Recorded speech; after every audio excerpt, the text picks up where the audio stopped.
અમદાવાદ શહેરમાં ભવિષ્યની પાણીની જરૂરિયાતને ધ્યાનમાં લઈ અમદાવાદ મ્યુનિસિપલ કોર્પોરેશન દ્વારા નવરંગપુરા વિસ્તારમાં નવું વોટર ડિસ્ટ્રીબ્યુશન સેન્ટર બનાવવામાં આવશે। વોટર કમિટીની બેઠકમાં આ નિર્ણય લેવામાં આવ્યો છે। નવા પમ્પિંગ સ્ટેશનને કારણે જોધપુર વિસ્તારમાંથી આવતી ઓછા પાણીના પ્રેશરની ફરિયાદ પણ દૂર થશે તો નવા એકમોને પણ પાણી મળી રહેશે, જે બાબતે વોટર કમિટીના ચેરમેન દિલીપ બગડિયા દ્વારા માહિતી આપવામાં આવી। પશ્ચિમ ઝોનના નવરંગપુરા વોર્ડની અંદર આખો એક 1.5 કિલોમીટરનો વિસ્તાર ગ્રીન બેલ્ટમાં હતો। આ ગ્રીન બેલ્ટ જે છૂટો થયો ત્યાં ગાડી હવે નવી સ્કીમો મુકાતી જાય છે અને લગભગ બધી વર્ટિકલ એટલે હાઈ રાઇઝો સ્કીમો જે બને છે એના માટે આગોતરું આયોજન કરીને અહીંયા ગાડી નવરંગપુરા જે વોર્ડ છે એના ઝાંસીની રાણીની પાછળ જે પ્લોટ છે ત્યાં ગાડી 111 લાખ લીટરની પાણીની ટાંકી બનાવવાનું નક્કી કર્યું છે।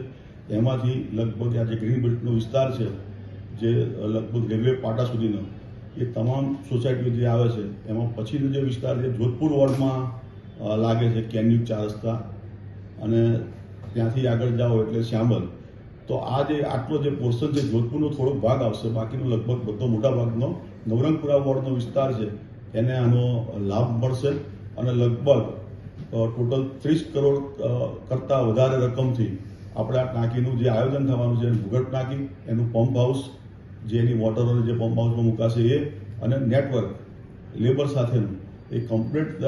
કરવાનું આયોજન જે કરેલું છે એનો અંદાજે 30 કરોડ કરતાં પણ વધારે ખર્ચથી આપણે આ ટાંકી બનાવીશું। લગભગ આ ચોમાસાની સિઝનમાં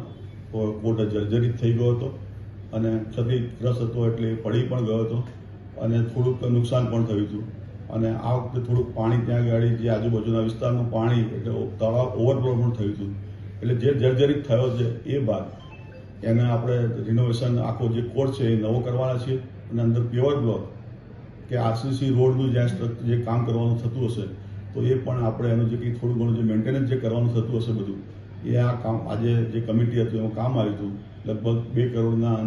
અંદાજ રાખેલો છે અને એ પ્રમાણે આપણે ત્યાં ગાડી काम करीશું। खबरों के लिए चैनल को सब्सक्राइब कीजिए। खबरों का नोटिफिकेशन पाने के लिए बेल आइकॉन को जरूर दबाएं।